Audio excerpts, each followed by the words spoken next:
8 de febrero de 1942, Prusia Oriental, la guarida del lobo. Un Heinkel E-111 se elevaba en el cielo matutino a las 8:35 de la mañana, llevando a un hombre cuya muerte remodelaría todo el esfuerzo de guerra alemán. Fritz Todt había pasado la noche anterior cenando con Hitler, su evaluación brutal sobre la derrota alemana flotando entre ellos como humo. La victoria en el este era imposible. Los recursos estaban agotados. La guerra ya estaba perdida. Hitler había escuchado, luego lo descartó. Ahora, segundos después del despegue, la aeronave explotó. Todt y todos a bordo fueron incinerados. Albert Speer, invitado a unirse al vuelo, había cancelado en el último momento. En cuestión de horas, heredaría el imperio de Todt. La explicación oficial culpó a una avería en el sistema de combustible. Pero desde ese primer momento, los susurros comenzaron. Asesinato. Eliminación política. El silenciamiento de un rival. Nunca surgió evidencia concluyente, pero el patrón era innegable. Un hombre que le dijo verdades incómodas a Hitler, luego desapareció en una bola de fuego.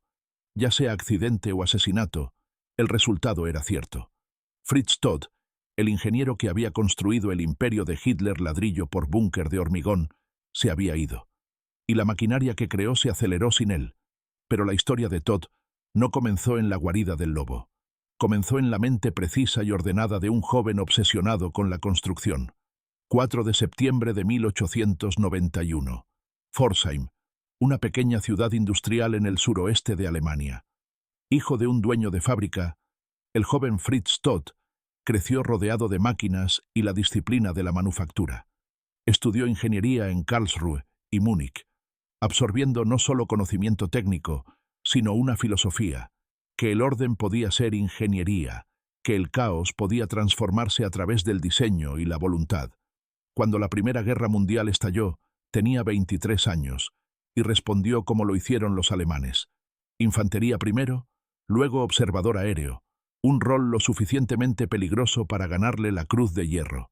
Pero a diferencia de muchos de su generación, Todt sobrevivió. La derrota lo devastó.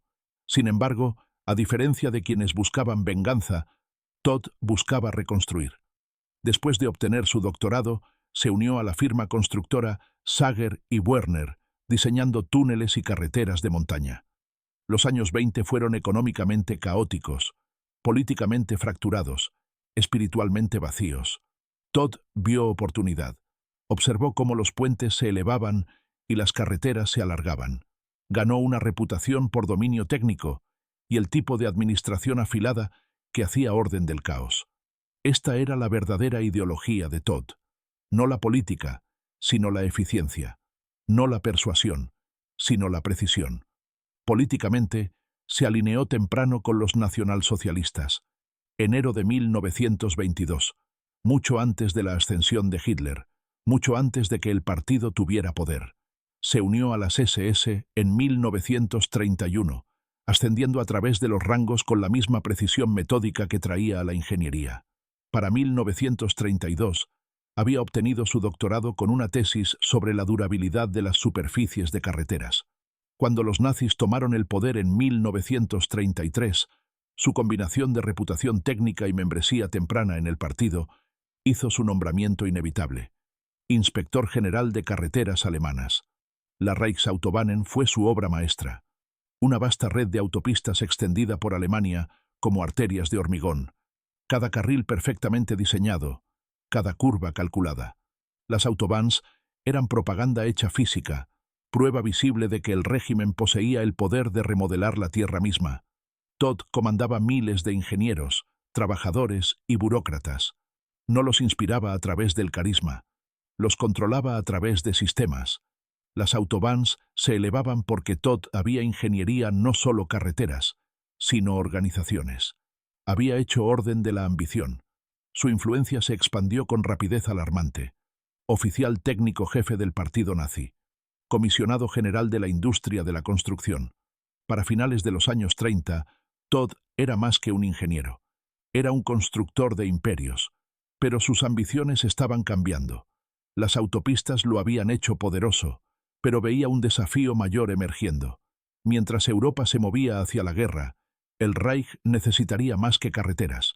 Necesitaría fortificaciones, líneas de suministro, una fuerza de construcción coordinada que pudiera movilizarse a velocidad militar.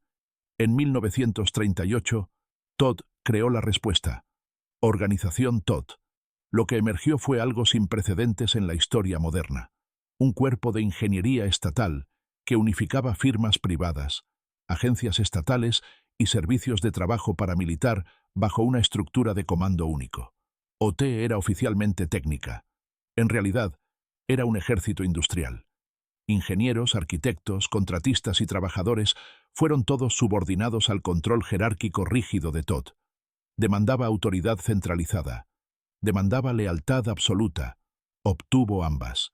El primer asignación de OT fue la línea Sigfrido, el Westwall, una barrera defensiva masiva que se extendía a lo largo de la frontera occidental con Francia. Miles de búnkeres y trampas de tanques y fortificaciones de hormigón esparcidas por el paisaje como los restos esqueléticos de alguna estructura colosal. La construcción comenzó en 1938. Más de 500.000 de hombres desplegados con la precisión de un comando militar, cada uno desempeñando su rol asignado en un sistema que Todt había ingeniería hasta el menor detalle. El ritmo era implacable. Para septiembre de 1939, más de 630 kilómetros de fortificaciones estaban completas. Más de 18.000 búnkeres y casamatas transformaron la frontera en una pared de hormigón y acero. Su valor militar seguía siendo debatido. Muchos que lo examinaron después argumentaban que la línea Sigfrido era más psicológica que estratégica, una ilusión de fortaleza construida para impresionar a Hitler y disuadir enemigos más que para resistir una invasión. Pero su valor de propaganda era absoluto. La línea Sigfrido simbolizaba la preparación alemana. Probaba la capacidad del régimen para la organización total. Demostraba lo que la visión de un hombre y la precisión de ingeniería podían lograr cuando se combinaban con el poder total del Estado. Cuando la guerra estalló en septiembre de 1939, el imperio de Todt se volvió esencial para el esfuerzo de guerra alemán.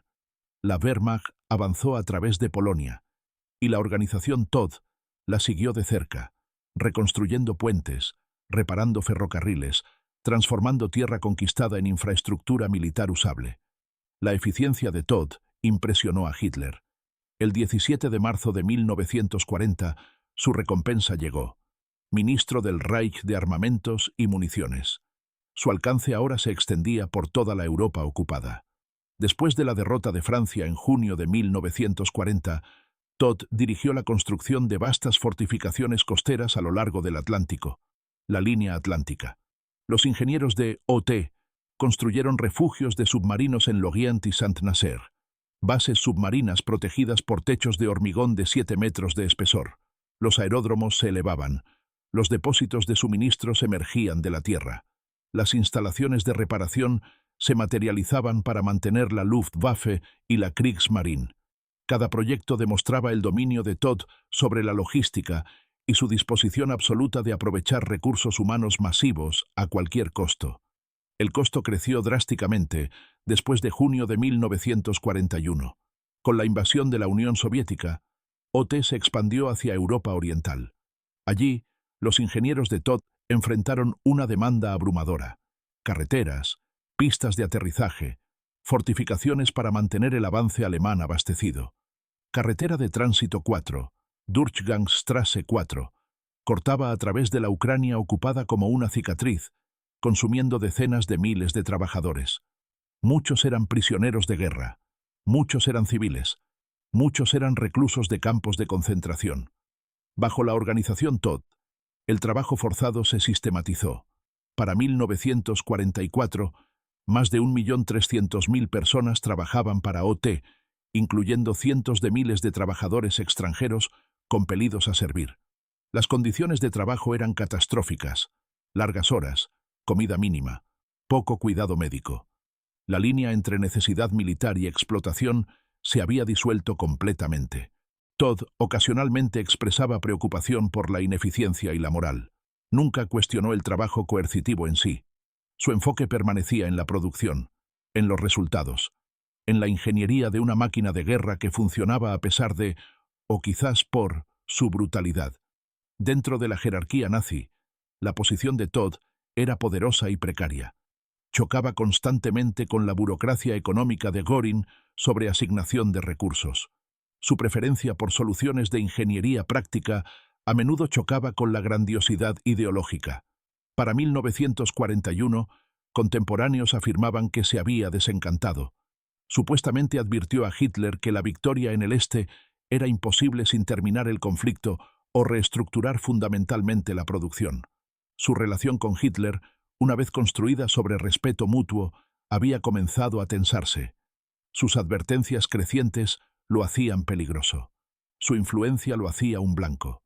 Lo que sucedió después terminaría con la carrera de Todt y su vida, en un único momento de fuego. La muerte marcó un punto de inflexión en la economía de guerra nazi.